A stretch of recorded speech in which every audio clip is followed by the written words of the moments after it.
In 2003, Jason had an encounter with what he believes to be two dogmen while snowmobiling in eastern Manitoba. But before we get into Jason's encounter, welcome back to Dark Wilderness, where I share encounters with the unexplained. If you've had an encounter you would like to share, please email it to me at the link below. And if you like today's story, please gently slap that like button, as I'll be uploading 3 to 5 times every week. So steer your snowmobile into that subscribe button so you don't miss out on any future content. Now, let's get into today's encounter. This story comes from Jason, and it happened back in 2003, just southeast of the town of Richer, Manitoba. Jason was 25 at the time, and he was a huge snowmobile fanatic. So on this particular evening, Jason said it was late January. That's exactly what he was going to go do. He was going to go for a nighttime ride. He said he left his house, he went down some trails, and he said about 20 minutes after he left his house, it started to snow a little bit. He kept riding, and he said about a half hour later, the snow was coming down pretty hard, and it was starting to get hard for him to see. So he decided he was going to get off the trails and go onto this fire road. So he's going down this fire road, he said, and the fire road kind of bends off to the right and then goes onto the straightaway.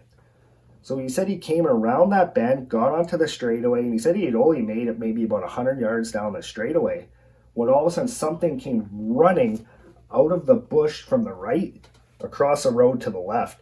He said right as it got in front of him, he panicked, so he slammed the brake on his sled and he veered his sled over to the right. He said when he did that, he actually ended up clipping a tree.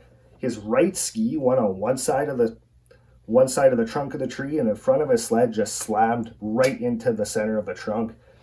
He said when that happened, it shot him off his sled into a bunch of bushes, and his sled actually flipped over onto its side.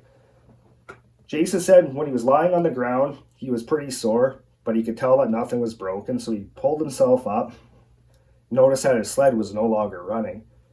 So he walked over to his sled, tipped it back up, and he noticed that the right ski was just completely destroyed. It was hanging off and sticking over to the right. So Jason knew that he could not ride this sled back, so he was pretty angry at this point. He said he just ended up yelling out the loudest F-bomb he's ever yelled as he kicked this snowmobile. He said no sooner did he yell that than on the left-hand side of this fire road in the bush, all of a sudden he hears a super loud, deep growl.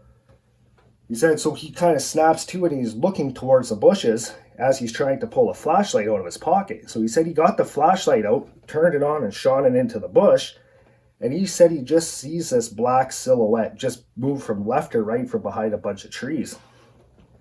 So Jason said that kind of startled him, so he took a step back and he's looking because he's trying to figure out if he actually saw something, or maybe when he lifted his flashlight up it just created a shadow from another tree. So he's looking and then he hears a growl again. So now he's even more freaked out, so he takes a step back, and he said he almost fell over his sled because his leg hit the side of the snowmobile that was behind him. He said so when he went to fall, he managed to grab onto the sled, lift himself up. He said all of a sudden from right behind him he could hear breathing. He said it was just like low, deep, repetitive breaths. He said he didn't want to turn around because he didn't want to know what was behind him, but at the same time he knew he had to turn around. So Jason said while he had his flashlight up, he slowly turned around, and he said 5 yards from him, he said there was this thing that he could only describe as a werewolf. He said this thing was about 8.5 feet tall. It had the head of a German Shepherd or a Husky with pointed ears. He said its upper body was just absolutely muscular. It had long muscular arms that went down to what he said were hands. He said they reminded him of raccoon hands, but they had about 2-inch claws on them. He said the lower body, the lower legs, he said looked a lot like dog's legs, how a dog's legs will bend backwards. And he said it had a fluffy tail, kind of like a wolf tail.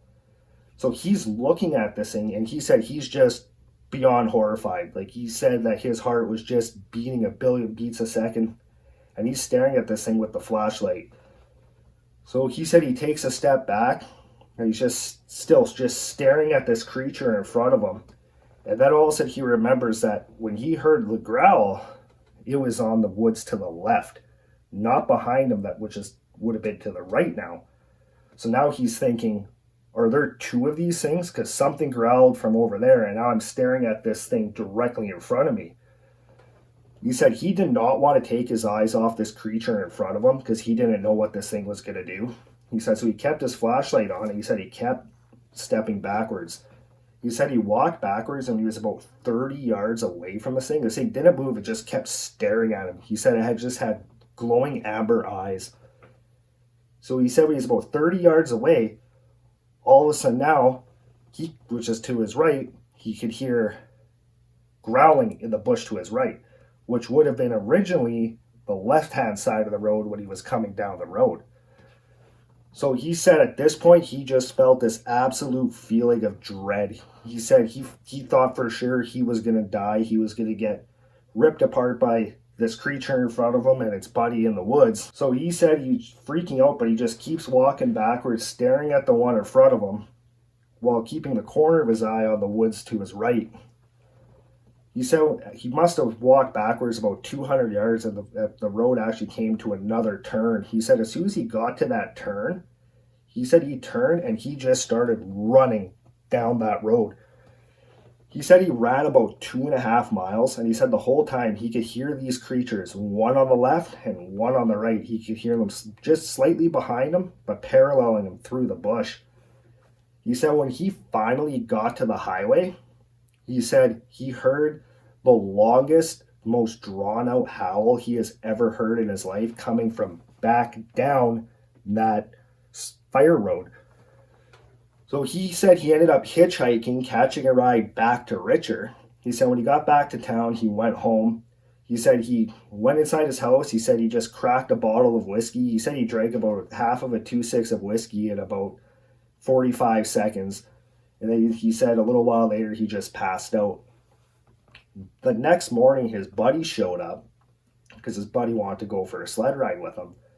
So when his buddy showed up, he told his buddy, hey, no, I crashed my sled yesterday. A deer ran out in front of me and I veered and crashed into a tree. So his buddy said, okay, well, where's your sled? So Jason told him, oh, the sled's still down this road. So his buddy said, okay, I'm going to go get my truck. So his buddy left, came back with his big F-250. They got it to the truck and they went driving down that road to go get Jason's sled. Jason said when they got to his sled, he said that this sled was even more destroyed than it was the night before. He said there were just pieces of it everywhere. The seat was just all ripped apart. And he said the thing that disturbed him the most about that scene was his helmet, because when he got up off the ground, he said he took his helmet off. He said his helmet was impaled to a broken tree limb about 9 feet off the ground. The helmet was just crushed right into this broken piece of the tree. So Jason said they loaded the sled up, got out of there, and he said he still snowmobiles to this day, but he says he will not go by himself, especially at night. He did offer a little bit of advice. He said if you do go out, he said always go in groups, never go alone. He said especially don't go out at night. And he said just to keep a very open mind. He said that there's things out there that a lot of people don't know about. And he said that you just don't want to run into these things if they're in a bad mood. He said these things, he feels like they just wanted him out of the area, and that if they wanted to get him, that they could have got him at any time. So he figures that they're just very territorial. But he also said that the way that these things are built, that there's no way that if they want to get you, that you're going to get away. He says, so just always be cautious, always go in groups, and just never let your guard down. Well, that's it for today's encounter. If you have any comments, please leave them in the comments below. Love to know your thoughts on this one, and we'll see you next time.